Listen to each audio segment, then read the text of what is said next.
Hello, greetings. I just came here. I haven't taken breakfast. Eyes are hurting. I have a headache, but a good medicine I found in the Indian shop. But my eyes, so looking at the light, my mother's doctor, my mother's relative doctor, ENT, he was an ENT, he was right.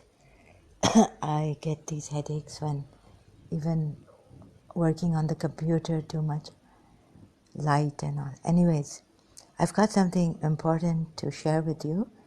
You know who Bibi Zainab was for me. So I did care about the women's, children, females, izzat, honor, and all this. Wouldn't want to hear that they were molested. So when Anita Rai's book came online, The Essential Woman, on Bibi Zainab, Zainab bint Ali, she was a Hindu and I was reading it.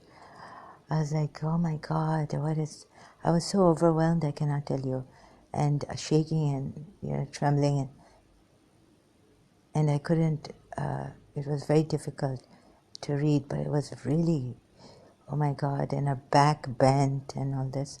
Bibi Zainab's, she had written every detail, everything, so perfectly.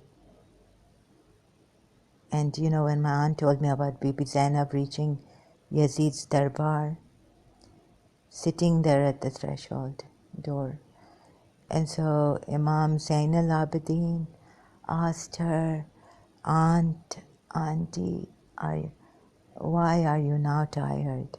So she said that she was waiting for her father had told her. So I still have, it's incredible, this thing on us, Shias, right? So today in my previous video on urgent attention needed, something is missing in Islam. The thing is that as we say about Islam, that this religion is not wrong, it's the people exploiting and all this. So the thought came to me, so even the pagan Arabs, if the pagan Arabs were doing something, it doesn't reflect their religion. It's just that they also may have exploited their gods and idols and all this, their religion.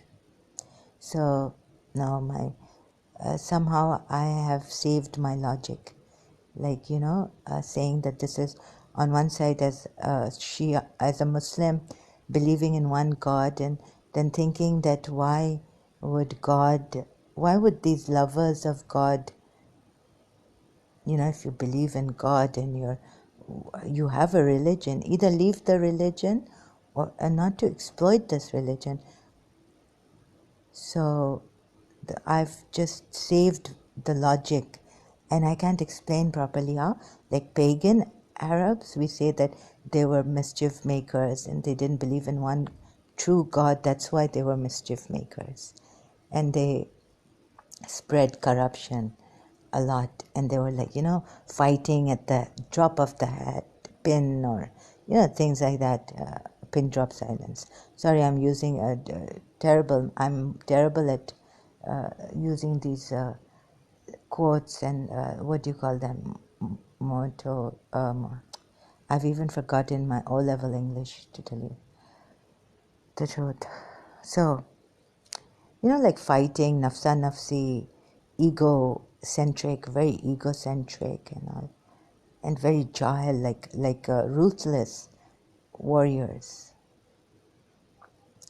So we can use this, that if you're saying religion, we look at the Muslims who have exploited this religion, and even they can't understand Shia, and they've demonized Shias as polytheists, and making Islam notorious, and bring all this. So then what, can't you say the same thing for the pagan Arabs, right? That so it's not that they so it's not one like anyone can exploit this religion.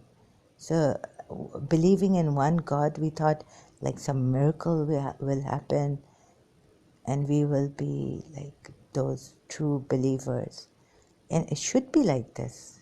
Should have been like this, since the Prophet was saying that these pagan Arabs, they believed in they lied about God and this and that, and they believed in false gods where no authority was brought. The forefathers, they practiced what the forefathers were doing. So Umayyads must be having, pagan Arabs at that time must be having a very difficult time with the Prophet Muhammad. Because now I'm having that difficulty exposing. But imagine what difficulty they would have been going through. There are people who exploit religion. This forefathers, meaning our ancient, they also went in the mountains, or now where we can see, the Himalaya mountains. Hindus have preserved their polytheism, idol worshipping. You can see, so. But as Shias also, we were told, yes, he used to go to the mountain, Prophet Muhammad, to contemplate and all this. Although he knew that he was a prophet, but still he used to go to the mountain. So, and the wahi, it didn't come so like all of a sudden. He knew, but the timing was that read Iqra Surah. So we don't deny that the angel finally came to him, but not in that way that he had feverish fits and all this. Anyways, and he wanted to commit suicide, and that the pressing was so hard. But Allama Majlisi does write about this, and I was surprised what he wrote, and how it was very close to the Sunni sources, I think, if I am not mistaken or forgetful. Okay, so I was wondering, my father was saying one thing, and Allama Majlisi has written about the Prophet's birth and the revelation, and also, like similar to Sunni sources. Arshia Allama Majlisi in Hayatul Qulub. I think so, I'm not sure. But something to those lines, Sunni sources. So, today I was contemplating, and then I was like, oh, there's Nadim Sarwar's Noha. Like, don't look at Islam through the eyes of the Umayyads, but look at it or Abu Sufyan, or look at it through the eyes of Imam Hussain, and something like this, right? Or Rasulullah and Ali. So I was thinking, which eye am I looking at it? Because, this Prophet gave such a problem to these Umayyads. And now, oh my God, now I know why Ibn Ziyad, or was it Yazid, who told Bibi Zainab in the court, Darbari Yazid. Am I going to say it? There's this ayat, so I was thinking, they will say I'm cherry picking ex-Muslim as an ex-Muslim, and no, this religion is about truth and peace, and it's to eradicate all this corruption and all this hatred and bad things, right? Zulm. So, am I going to say this? So I was going to Surah Fussilat Ayat, there we are told that the Muslims are told to forgive your enemy and none is granted as if. But no, Imam Sajjad gave water to the one who had butchered. He found him in the desert, the one who had butchered his father in Karbala, butchered. He said, only good can come out of me. So there we are told, no, look at Imam Sajjad. If you are saying Muhammad and you're cherry picking and you're just concentrating on Rasulullah. So have I become like Ziyad and Ibn Ziyad? Lanal, we say, oh, Shias, oh. So, okay, so I'm like, then, yes, we're cherry picking. And so Imam Sajjad told us, there's this hadith, there's a hearsay passing on that, I don't know if it is a written hadith or in which book it is, that Imam Sajjad found his father's, Imam Hussein's, butcher, slaughterer, on the sands in somewhere in Medina or somewhere, and lost and dehydrated and thirsty. So Imam Sajjad, he said, he told Imam Sajjad, if you knew who I was, you wouldn't give me this water that he had. And Imam Sajjad said that I know who you are, but gave him water and all this. And so this is the way I was thinking about, okay, so peace and, like in Surah Muzaffir or in some surah in the Quran, it is written that you keep patience with them. Allah tells Rasulullah, like the way I'm explaining the verses. Allah tells Rasulullah, you keep patience, but I will see to them. I will take revenge. Like, I will do justice. When Allah does justice, it's not called revenge. When Allah takes your revenge, it's not called revenge. It's called justice. And it is rightfully so, I understand that. So then, what I was thinking, that's why Yazid or Ibn Ziyad in the court of their own darbar said to Bibi Zainab after Karbala and at Kufa or Sham, that see how God treated you and your brother, see how God has, what's the word, so maybe Yazid, Ibn Ziyad, trying to tell it, they messed it up. So I'm looking through Abu Sufyan's eyes now, and Yazid and Ibn Ziyad. Jang-e-Badr, he said, I'm taking my revenge of. But why Yazid, or Ibn Ziyad was it, said to Bibi Zainab in his court that, did you see how God now? So she said, God has given us nothing but good.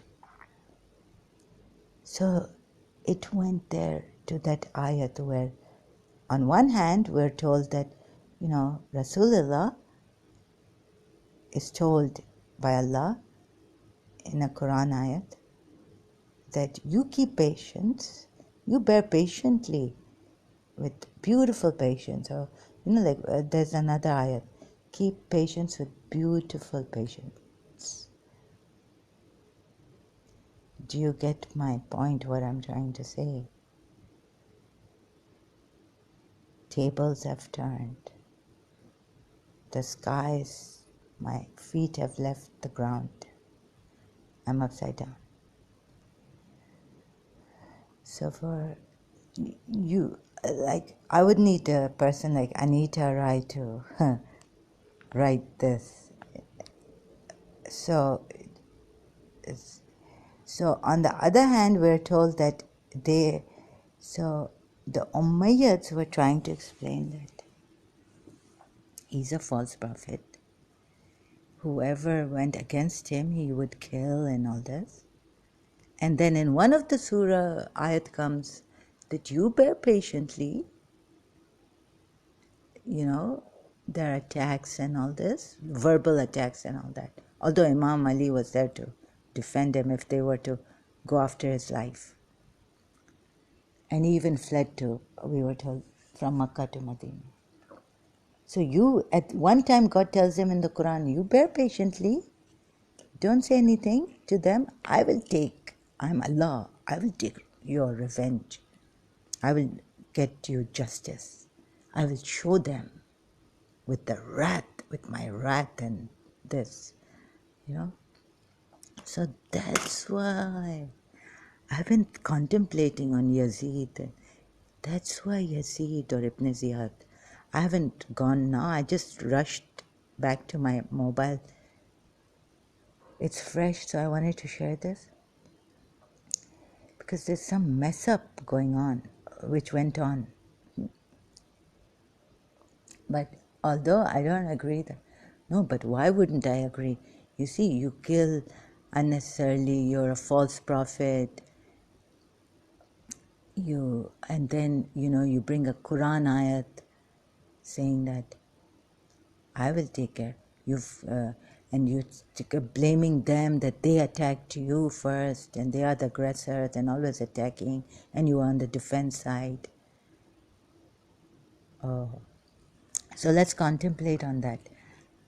I'm one of the greatest devils to wipe out Shia Islam, false Islam, and Sunni Islam altogether from the face of this earth. So I'm as dangerous as those hypocrites we call Shias call Yazid and Ibn Ziyad. Okay? Whether you like it or not. Thank you so much.